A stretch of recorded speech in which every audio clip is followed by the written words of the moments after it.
இன்னைக்கு ஆண்டவர் இந்த சங்கீதத்தில் என்ன பேசுறாருன்னா, நமக்கு விரோதமாய் மனிதர்கள் என்ன செய்வாங்க? கூக்குரல் இடுவாங்க. அப்புறம் என்ன பண்ணுவாங்களாம்? முறையிடுவாங்க, இடுக்கன் செய்வாங்க. அப்பொழுது நம்ம என்ன செய்யணுமா? அவர்களிடத்துல மல்லுக்கு என்ன செய்யக்கூடாது. ஆனா நம்ம சின்ன வயசுல நம்முடைய பழக்கம் என்ன? மல்லுக்கு நிற்போம். ஒண்ணுன்னா ரெண்டா என்ன செய்வோம்? பேசுவோம். ஆனால் தாவீதுக்கு ஒரு நல்ல பழக்கம் இருந்துச்சு. அவர் என்ன பண்ணாரு? தியானத்துல கர்த்தரை நோக்கி என்ன பண்றாரு? அவரு முறையிடுகிறாரு. ஆமீன் சொல்லுங்களேன். அப்ப அவர் என்ன சொல்றாருன்னா, அநியாயமாய் தாவீதை பழி சாட்டுறாங்களாம். தாவீது என்ன பண்றாங்களாம்? பழி சாட்டுகிறாங்களாம். அவங்க என்ன பண்றாங்களாம்? அவரை பகைக்கிறாங்களாம். குரோதம், அவ்வளவு கோபம் அவர் மேல. அவரை பகைக்கிறாங்களாம். அப்ப இது என்னன்னா, அவருடைய இருதயம் வியாகுலப்பட்டு மரணத்தீயில் என் மேல் விழுந்தது. அந்த அளவுக்கு என்ன செய்யறாங்க தாவீத? அவர் வியாகுலப்பட்டு கலங்கி மரணத்தீயில் அவர் மேல் விழுகிற வரைக்கும் என்ன செஞ்சது? அவருக்கு பிரச்சனை வந்தது. பயமும் நடுக்கமும் அவரை பிடித்து அருக்களிப்பு அவர் என்ன பண்ணுச்சான்? அவர் என்ன சொல்றாரு பாருங்க. எனக்கு புறாவை போல சிறகுகள் இருந்தால் நான் என்ன பண்ணுவேன்? பறந்து போய் இளைப்பாருவேன். அப்படின்னா என்னன்னா, அந்த மனுஷங்க மத்தியில நான் படுற பாட்டுக்கு எங்கேயாச்சும் ஒரு மரத்துல தூரமா போய் பறவைகள் போய் என்ன செய்யுது? அழகா போய் அது இளைப்பாறுவது போல. இந்த டிஸ்கவரி சேனல்லாம் பாத்தீங்கன்னா, அந்த பறவைகள் என்ன செய்யும்? அழகா பறந்து போய் ஒரு மலையில போய் அப்படியே அது அமர்ந்து நின்று அப்படியே எல்லாத்தையும் பார்க்கும். அதை பார்க்கும்போதே நமக்கு எப்படி தோணும்? இங்க இருக்கக்கூடிய அல்ல தொல்லைகளை விட்டுட்டு, புருஷன் தொல்லை, பொண்டாட்டி தொல்லை, பிள்ளைகள் தொல்லை எல்லாம் விட்டுவிட்டு எங்க போய் இருக்கலாமான் இருக்குது? மலைகள்ல போய் பறந்து இளைப்பாறலாமாட்டுக்குன்னு நம்ம நினைக்கிறது போல. இந்த தாவீது அதிகமா காட்டிலே அவரு ஆடி மேய்ச்சவர் தானே. அதுக்கப்புறம் சவுலால பாதி ஆயுள் நாட்கள் என்ன பண்ணாரு? அவரு அரண்மனையில உட்கார்ற வரைக்கும் அவர் இப்படிதான் காட்டுல. அப்ப அவர் இதெல்லாம் பார்த்துருப்பாரு. ஆஹா, இதெல்லாம் எவ்வளவு நிம்மதியா போய் என்ன பண்ணுது? போய் இளைப்பாருது. அப்ப இவருக்கு எப்படிப்பட்ட ஆபத்து? மரணத்தீயில ஒரு மேல விழுந்துச்சான். அவருக்கு எங்கேயாவது எட்டி போய் அமைதியா இருக்கலாமே இந்த பறவையை போல அப்படின்னு சொல்லி அவர் என்ன செய்யறாரு? அவர் வேதனைப்படுகிறார். ஆமீன் சொல்லுங்களேன். இப்ப பாருங்க, அவர் பாக்குறாரு எல்லா இடத்துலயும் கொடுமை நடக்குதான். எல்லா இடத்துலயும் நடக்குது, எல்லா இடத்துலயும் அநியாயம் நடக்குது, சண்டை நடக்குது. அப்ப பாருங்க, அவர் என்ன செய்யறாரு பாருங்களேன். 11ஆம் வசனத்துல, கேடுபாடுகளது நடுவில் இருக்கிறது, கொடுமையும் கபடமும் அதன் வீதியை விட்டு விலகி போகிறது இல்ல. என்னை நிந்தித்தவன் சத்துரு அல்ல, அப்படி இருந்தால் நான் சகிப்பேன். இதான் பிரச்சனை நமக்கு. என்னை திட்டுனவன் ஒரு சண்டைக்காரனா இருந்தானா பிரச்சனை இல்லை. அவன் அப்பையிலேருந்து சண்டைக்காரன், என் துரோகி, என் பகைங்க. அவன் திட்டுறது நான் சின்ன வயசுல இருந்து என்ன பண்ணிருக்கிறேன்? பார்த்துருக்கிறேன். இப்ப தாவீதுக்கு என்ன பிரச்சனைனா, என்கிட்ட சண்டை கட்டுறதும், என்கிட்ட மல்லுக்கு நின்று என்கிட்ட போராடுறதும் வேற யாரும் இல்ல, எனக்கு பிரியமான என்னுடைய சிநேகிதன். என்ன சொல்றாரு அவரு? எனக்கு விரோதமாய் பெருமை பாடுறேன் பகைங்கன் அல்ல. அப்படி இருந்தாலும் அவனுக்கு நான் என்ன செய்வேன்? மறைஞ்சிருப்பேன். எனக்கு சமமான மனுஷன், என் வழிகாட்டியும் என் தோழனுமாகிய நீயே அவன். நாம் ஒருமித்து இன்பமான ஆலோசனை செய்து கூட்டத்தோட தேவாலயத்துக்கு போனோம். பக்கத்துல பாருங்க, முகத்துல பக்கத்துல பாருங்க. இந்த மாதிரி பக்கத்துல உட்கார்ந்து இருக்கிற ஒருத்தவங்க தான் என்னவா மாறிட்டாங்களாம்? எதிரியா. எந்த அளவுக்கு எதிரியா மாறிட்டாங்கன்னா, பழி சாட்டினாங்களாம், குரோதம் கொண்டாங்களாம், பகைச்சாங்களாம். சாகிற அளவுக்கு அவருக்கு மரண பயம் நடுக்க வந்து என்ன செஞ்சு, ஐயோ ஆளை விட்டா போது நான் எட்டி போய் இளைப்பாருவேங்கிற அளவுக்கு முன்ன பின்ன தெரியாதவன பகைங்கன்னா அல்ல, கூடவே இருந்து இன்பமான ஆலோசனை செஞ்சாங்களாம். ஒரு காலத்துல நமக்கு நல்ல நல்ல ஐடியாலாம் என்ன பண்ணிருக்காங்க? கொடுத்துருக்குறாங்க. நமக்கு நிறைய நம்ம கூடவே இருந்தவங்க தான். அவங்க என்ன பண்றாங்களாம்? நம்ம கூட்டமா நம்ம கூட ஒன்னா எங்க வந்தவங்க ஆலயத்துக்கு. இப்ப நம்ம கூட பாருங்க, ஆலயத்துக்கு ஒன்னா வருவோம். அப்படியே தோல் மேல போட்டுக்கிட்டு பின்னி பிணைகிறது என்ன, அப்படியே ரொம்ப ஒட்டுக்கா இருப்போம். திடீர்னு என்ன வந்துருது? பொணக்கு. அப்புறம் மூஞ்சிலேயே முடிக்கிறதுல சோத்திரம் பண்ணா கூட சோத்திரம் போ அப்படின்ட்டு போற நிலைமை. இந்த இடத்துல அப்படிதான் அவர் சொல்றாரு. வேற யாராச்சும் இருந்தா நான் எங்கேயாவது எட்டி போயிருவேன், கண்ணு கெட்டாம இருந்துக்குவேன். இது யாரும் கிடையாது. யாரு? எனக்கு சமமா என்னோடு கூட இருக்கக்கூடிய என்னுடைய சகோதரனை போல, நண்பனை போல இருந்தவங்க அப்படின்னு சொல்லி அவர் வேதனைப்பட்டுட்டு, தாவீது ஒரு காரியத்தை அவர் பண்ணுகிற இந்த பாடல்ல அந்த ஜபங்கள் இருக்குது. 16ஆம் வசனத்தை பாருங்க. நானோ தேவனை நோக்கி கூப்பிடுவேன், கர்த்தர் என்னை ரட்சிப்பார். அந்தி சந்தி மத்தியான வேளைகளிலும் நான் தியானம் பண்ணி முறையிடுவேன், அவர் என் சத்தத்தை கேட்பார். அல்லேலூயா சொல்லுங்களேன். இன்னைக்கு இந்த சங்கீதத்தை கேட்கிற நீங்க, இன்னைக்கு நீங்க வீட்டுக்கு போன உடனே உங்களுக்கு நெருக்கமான, உங்களுக்கு பிரியமான ஒரு குரூப் உங்களை தொந்தரவு பண்றதுக்கு எப்படி இருக்கும்? ரெடியா இருக்கும்.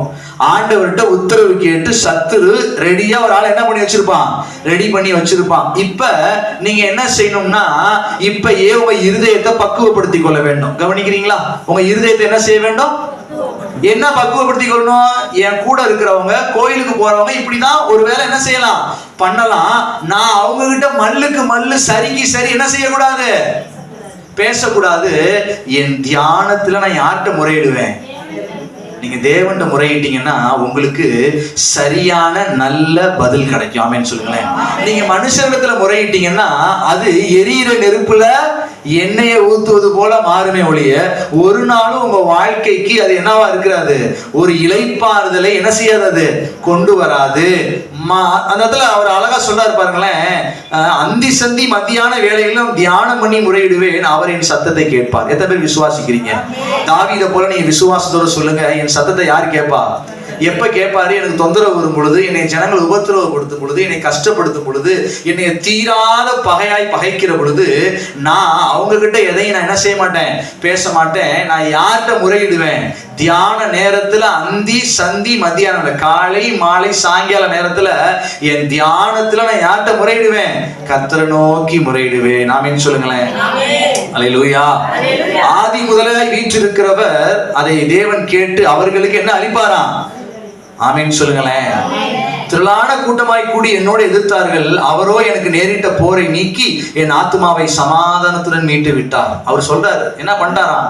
ஆண்டவர்கிட்ட ஒரு முறையிட்டதுனால ஆண்டவரே என்ன பண்ணிட்டாராம்? அவரை எல்லா போரை நீக்கி எல்லா சண்டை சச்சரவுக்கு மீட்டி விட்டாராம். இப்ப நான் உங்களை பார்த்து கேட்கிறேன், உங்களுக்கு வந்து அவமானத்துல உங்களை எல்லாரும் குறை சொல்லி உங்களை நிந்திச்சு உங்களை பழி சாட்டின பொழுது நீங்க பதிலுக்கு பதில் எதிர்த்து நின்னீங்கல்ல, உங்க போர் நீங்குச்சா? அப்ப இன்னைக்கு ஆண்டவர் உங்களுக்கு சொல்லி கொடுக்குறாரு, இனிமேட்டு எதிர்த்து என்ன செய்யாத, தீமையோடு ஒருவன் என்ன செய்யக்கூடாது, எதிர்த்து நிற்க கூடாதுன்னு பைபிள் சொல்லுகிறது. ஆகவே நம்ம என்ன செய்யணும்? யார்கிட்ட முறையிட கத்துக்கொள்ள வேண்டும்? கர்த்தரிடத்திலே முறையிட நம்ம கத்துக்கொள்ள வேண்டும். அவர் அழகா சொல்றாரு பாருங்களேன், அவரோ எனக்கு நேரிட்ட போரை நீக்கி என் ஆத்மாவை சமாதானத்துடன் மீட்டு விட்டார், எனக்கு பதிலளிப்பார். அழகா அவர் பேசுறாரு. அடுத்தடுத்த வசனத்தை நம்ம எல்லாரும் சேர்ந்து வாசிக்கலாமா? அந்த எதிரி அவன் எப்படிப்பட்டவனா, அவன் வாயின் சொற்கள் வெண்ணெய போல எப்படி இருக்குமா, அப்படியே பகைக்கிற வேலையெல்லாம் செஞ்சு விட்டு குத்துற வார்த்தையெல்லாம் குத்தி விட்டு எப்படி பேசுவாங்க, அப்படியே வெண்ணெய் மாதிரி என்ன பண்ணுவாங்க, பேசுவாங்க. அப்படியே வலிக்கிட்டு போறது போல என்ன செய்வாங்க, பேசுவாங்க. அப்படிதான் யார்கிட்ட பேசியிருக்கிறாங்க? தாவீது கிட்ட. ஆனா இருதயம்லாம் என்னவா, யுத்தம், பகை, கசப்பு. ஆனா பேச்செல்லாம் எப்படி இருக்கும்? பிரதர் சிஸ்டர் நல்லா இருக்கிறீங்களா? ஐயோ பார்த்துருக்கீங்களா? அனுபவப்பட்டிருப்போம் இல்லையா?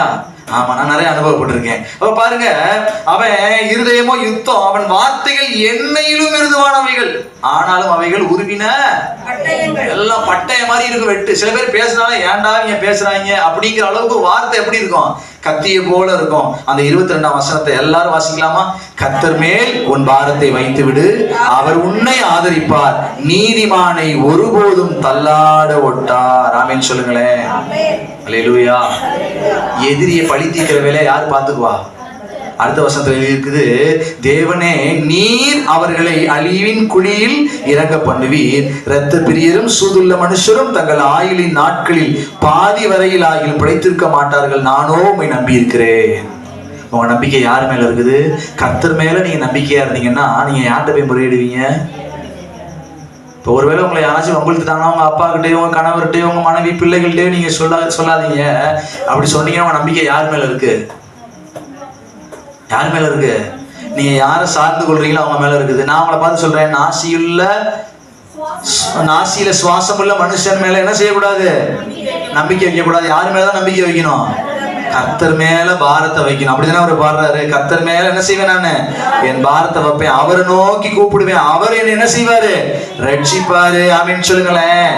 கர்த்தர் மேல் உன் பாரத்தை வைத்து விடு, அவர் உன்னை ஆதரிப்பார். எத்தனை பேருக்கு கர்த்தர் ஆதரிக்கணும்னு ஆசையா இருக்குது? கர்த்தர் நம்மை ஆதரிக்கிற தேவன், அவர் ஆதரிக்கிறவரா. எவ்வளவு நல்ல வார்த்தை பாருங்களேன், ஆதரவு கொடுக்கிறது. ஆதரவு இல்லாம திக்கு தசை தெரியாம நம்ம ஓடிட்டு இருக்க நேரத்துல கர்த்தர் மாத்திரம் தான் நமக்கு ஆதரவு கொடுப்பாரு. நீதிமானை ஒருபொழுதும் தள்ளாட விட்டார். அவருடைய ரத்தத்தினால அவரே நம்மளை தேடி வந்து நம்மளை சொந்த பிள்ளைகளும் நீதிமான்களும் ஆக்கி ராஜரீக ஆசாரிய கூட்டமா நம்மளை மகிமைப்படுத்தி இருக்கிறார். ஏன்னா அவர் நம்மளை முன்குறித்து நம்மை அழைத்தவர். ஆமென் சொல்லுங்களேன். நம்மளை தெரிந்து கொண்டவர், நம்மளை நீதிமான்களா மாற்றி இருக்காரு. நீதிமான்களை ஒரு பொழுதும் தள்ளாட விட்டார். ஆபத்துகள் வரலாம், பிரச்சனைகள் வரலாம், போராட்டங்கள் வரலாம், அவைகள் எல்லாவற்றிலிருந்து கர்த்தர் என்ன செய்வார்? அவர் விடுவிப்பார். அதனால் நம்ம ஒரு காரியம் நம்ம மறந்து போகக்கூடாது. நம்முடைய எல்லா வேதனைகளிலும், நம்முடைய பாடுகளிலும் நம்ம மனுஷரை நோக்கி என்ன செய்யக்கூடாது? ஒருவருக்கு விரோதமாக ஒருத்தர் என்ன செய்யாதீங்க, முறையிடாதிருங்கள் என்று சொல்லி வேதம் சொல்லுகிறத நாம் நினைத்து பார்த்து நம்முடைய வேதனைகள், நம்முடைய பாரங்களை இந்த தாவீதின் சங்கீதத்தில் இருக்கிறது போல நம் கர்த்தர் மேல் நம்முடைய பாரத்தை வைத்து விடுவோம். அவர் நம்மை ஆதரிப்பார், எதிரி அவர் பார்த்துக்குவாரு. நானோ உம்மை நம்பி இருக்கிறேன் என்று சொல்லுவோமா? அல்லேலூயா சொல்லுங்களேன். கர்த்தர் இந்த சிந்தனைகளை ஆசீர்வதிப்பாராக. ஆமென்.